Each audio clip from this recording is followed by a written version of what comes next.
Hello, from Oraro and Company Advocates, I'm Madikizela Otieno, an associate at the firm. My name is Zahra Omar, also an associate at the firm. And I am Cindy Oraro, a partner at the firm's corporate and commercial practice. And this is OCO Roundtable. Today, we will be going over the Energy series, which was led by Cindy. We'll be doing a short overview, trying to see her insights and also her key takeaways from the very insightful series. Cindy, so the series on energy was quite a success. You managed to interview a few industry leaders in e-mobility and ESG. And I'd like to know, what are your key takeaways, specifically from the ESG space? What do you think is the way forward? So for our ESG episodes, we had the privilege of inviting Linda Ihuthia, who is the CEO and principal consultant at Catapult Africa. Anna Kandu and I, Anna is an associate at the firm, engaged her on various ESG considerations that specifically affect African companies. And this is important because the ESG frameworks that exist are developed for a global audience. But ESG practitioners operating here in Kenya and indeed other African countries have developed certain viewpoints on issues that are country-specific and also continent-specific. And Linda really took us through those issues.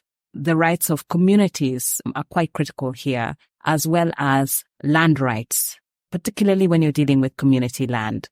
We also have a specific focus on environmental conservation and the impact of, say, forestry projects. It's important to note that because of the way forestry projects affect communities and their land rights, they have to be viewed in a certain context. And whereas Linda discussed with us the application of various international instruments or global standards like the Global Reporting Initiative standards, she also had a very specific focus on critical issues that we must consider. Just jumping off what you said in terms of country-specific policy, what do you think is the role of us lawyers going forward in the ESG space? Well, previously, we advised clients on issues, sometimes not taking into consideration ESG factors.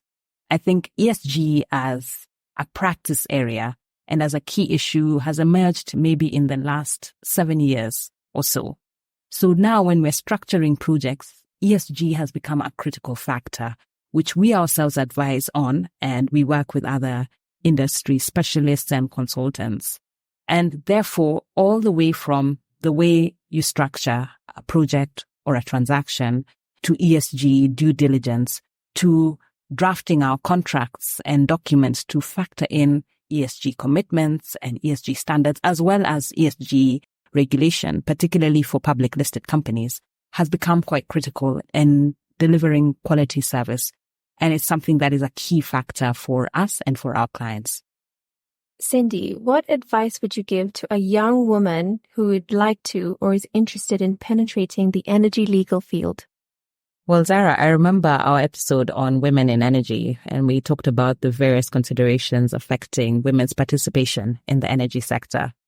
We didn't talk about participation in the legal sector as advisors to project developers and other stakeholders in the industry. So I'm glad you're asking that question. The first thing to note is it's a male-dominated industry. Not only the technical aspects of it, like engineering, accounting, and the like, but also in terms of the participation of legal practitioners. I would advise any woman looking to enter this field to just go for it and to find your niche. In the recent past, we've done a lot around how sustainability affects the energy sector and carbon credits. So I would say go for it. And then the second thing is that because this is such a niche area, being sector specific, it's important to get as much mentorship as possible. In my case, I've had that through fellowships, internships, and assignments that allowed for secondments at clients as well as sector regulators. Pursue those types of opportunities because it exposes you to very experienced people who have a cross-section of experience in different areas that you need to inform the quality of service that you would give in the sector going forward. That's my take. Thank you, Cindy. That's such useful advice. Cindy, as part of the series, you also spoke to Kenneth Mwangi, co-founder and CEO of Exodus Mobility. Your conversation with him centered around the e-mobility sector, entrepreneurship, and the regulatory landscape in that area. What are your key takeaways, especially given the fact that the government of the day does seem to be keen to move and transition towards a low carbon environment? How do you see the future of this sector? Well, the conversation with Kenneth Mwangi was quite enlightening. Kenneth has been in the e-mobility space for a long time, and being a startup founder, knows the nuances involved in growing an e-mobility company. And he very graciously shared those insights with us. From the conversation with him, it's clear that the investment in charging infrastructure, as well as the cost of energy, is key to the success of e-mobility companies.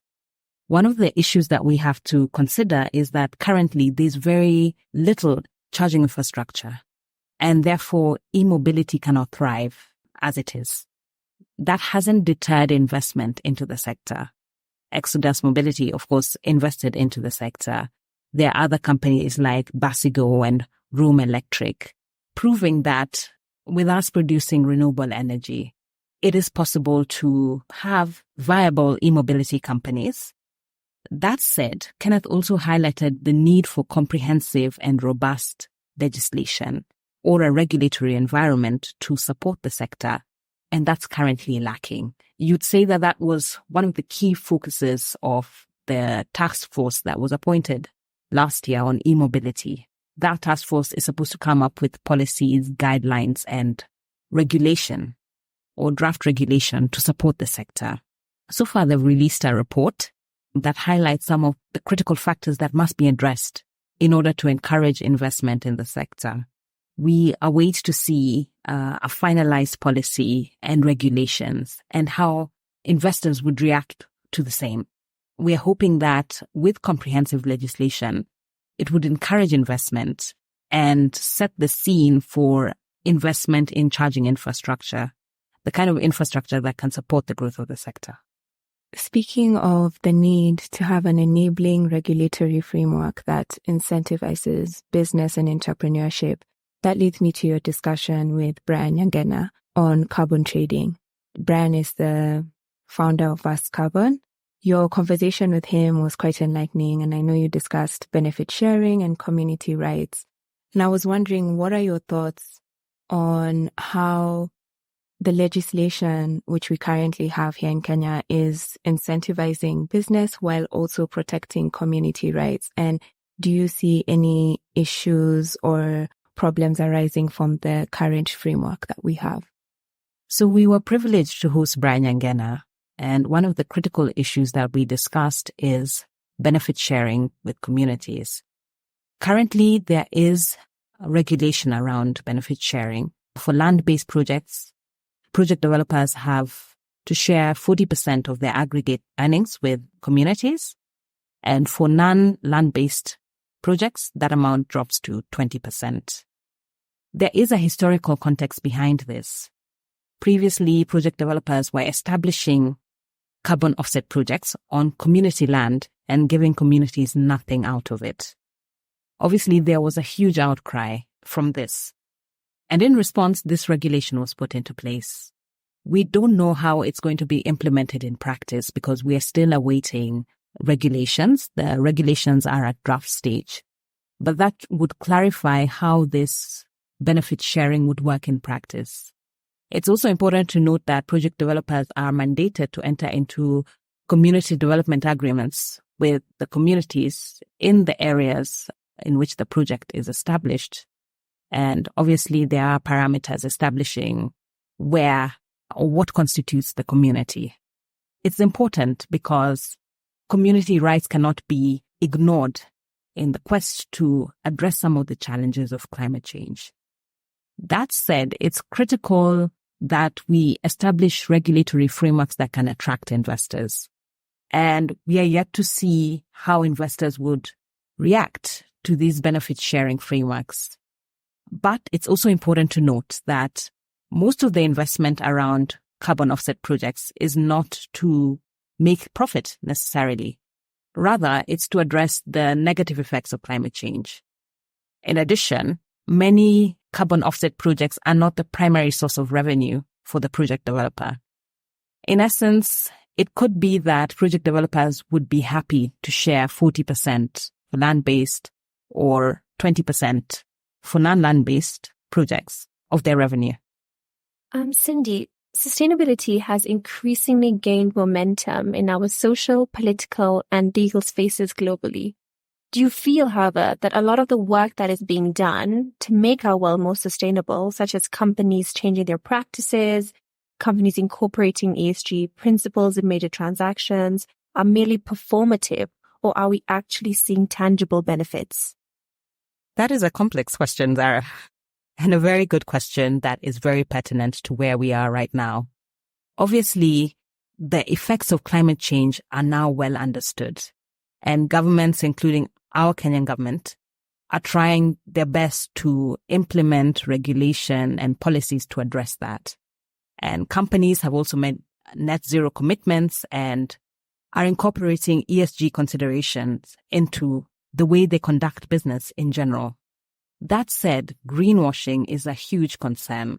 Are companies or even governments appearing to comply with some of these regulations or commitments simply to tick a box of contributing to mitigating the effects of climate change?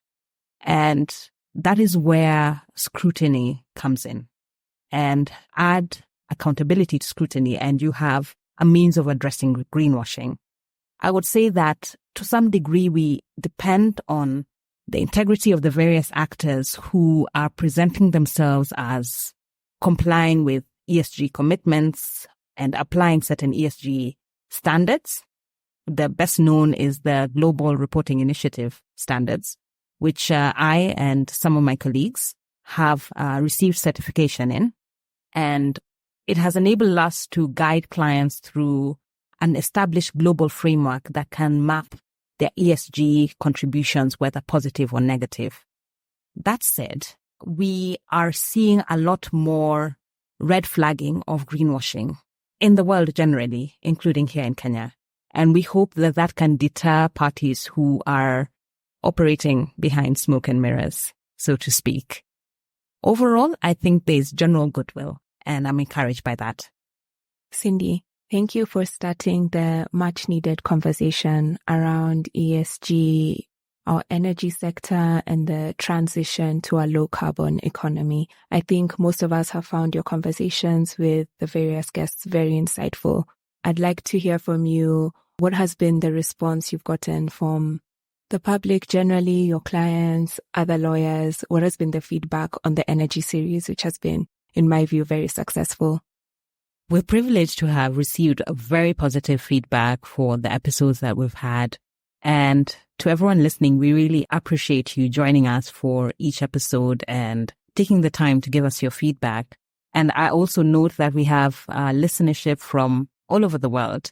One thing that's been clear is that ESG matters can no longer be ignored, and the role of renewable energy in addressing the negative effects of climate change is critical. So there is a focus on ESG, renewable energy, and carbon credits. We found people very excited to learn more about carbon credits and how they can transform or include the sale of carbon credits in the various projects that they're doing, which are sustainability focused.